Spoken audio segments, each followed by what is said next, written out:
Action for Community Transformation, the ACT initiative, is a conflict transformation programme whose distinct origins originate following the 2007 Statement of Intent by the UVF and RHC. At that time, the term civilianisation was used to help underpin the organisation's movement from conflict to peace. However, that proved quite problematic for a number of different reasons. By and large, the main reason had been that how do individuals and organisations that have followed a route that has been underpinned by waging a war transfer this into engaging positively within the community. And it should be no surprise that historically the world over this has proved quite problematic.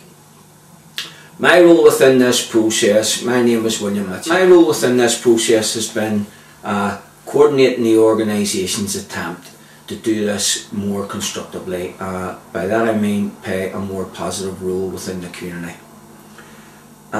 So before I outline in a bit more detail ACT's attempt to do this, I should put this in a wider context, because the history of DDR originates following the Second World War, whereby the United Nations has used the conventional term to support countries who have been involved in conflict around disarming those people who played a role in it, but then supporting their demobilisation and their reintegration. And by that I don't just mean those illegal and armed groups who have been historically referred to as non-state actors. What I mean is it also involves state forces. And there's a number of associated factors that underpins how people are demobilised and reintegrated. The term compensatory justice is often used because what people within conflicts would argue is their role was required at a particular period in time. So in some respects the term compensatory justice refers to them not being rewarded but having some recognition for their role they played. The second factor is that DDR should apply a humanitarianism that is often not afforded to non-state actors. So by that what I mean is, and this can be quite contentious, but former non-state actors, again I use the term loosely, I mean by that what I mean is paramilitaries, should in some respects be considered at times as having the term victim applied as much as perpetrators. And by that what I mean, for example, is that a lot of these men were recruited into paramilitary organisations at quite a tender age. So the 2007 Paris Principles within the UN Convention would determine that young men who were enlisted in the paramilitary organisations and subsequently were arrested before they were 18 should in fact be considered as much a victim as a perpetrator. A third factor would be that their role in waging a war should at least be encouraged and supported to transfer to peace. So again what I mean by that is, if it's not the role of people who are seen as formerly being a problem in resolving that problem, then they can by and large be left to their own devices.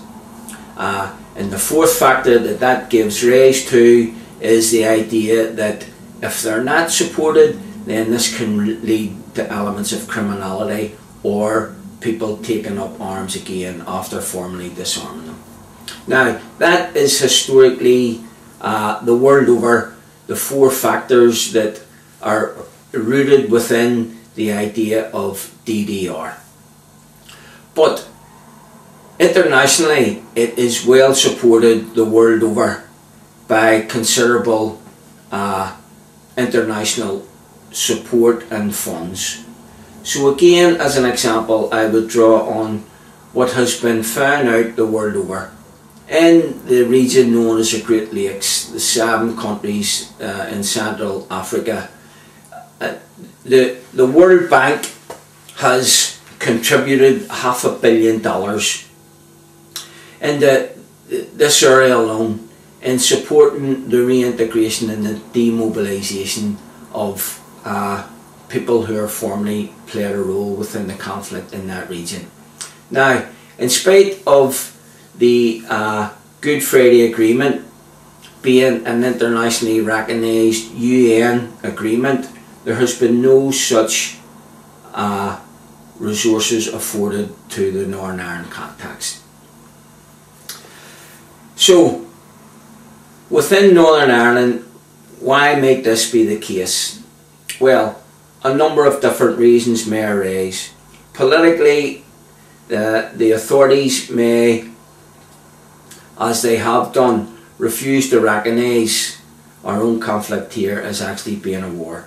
And that globally could prove problematic, because if on the one hand you're denying that a war exists, how on the other could you encourage people to afford financial resources to something that wasn't recognised as a war? And again, within our own Northern Ireland context, DDR is seen as a process that should be incrementally introduced as part of a wider peace building notion. But we in this country seemingly put the cart before the horse, because in following the construction of the Good Friday Agreement, we had almost a Brits versus Republican war waged around what should come first. So by that what I mean is, on the one hand we have Republicans saying that there be no disarmament without demobilisation, and their idea of demobilisation would be that the state forces be dismantled. But of course the opposite of that is, we have the state then saying, well, there be no dismantling of anything until the guns have been given over. So for a number of years that proved to be the sticking point, and we had the term being kicked about at the time, terrorism government, and so on and so forth. But when an agreement was made, things happened quite quickly. By 2005 and the disarmament of Republican weapons being put beyond use, quite quickly a number of things happened. The patent reforms grew legs, and a number of things happened quite quickly that was afforded considerable resources. For example, the police reservists was totally disbanded. The RIR was disbanded. Those 71 state installations were quite quickly, a significant number of them were dismantled. And for anyone that doesn't know, the financial resources to afford this increased significantly. From 1998 to 2005, the security force budget increased by over £230 million, which evidence shows significantly a number of this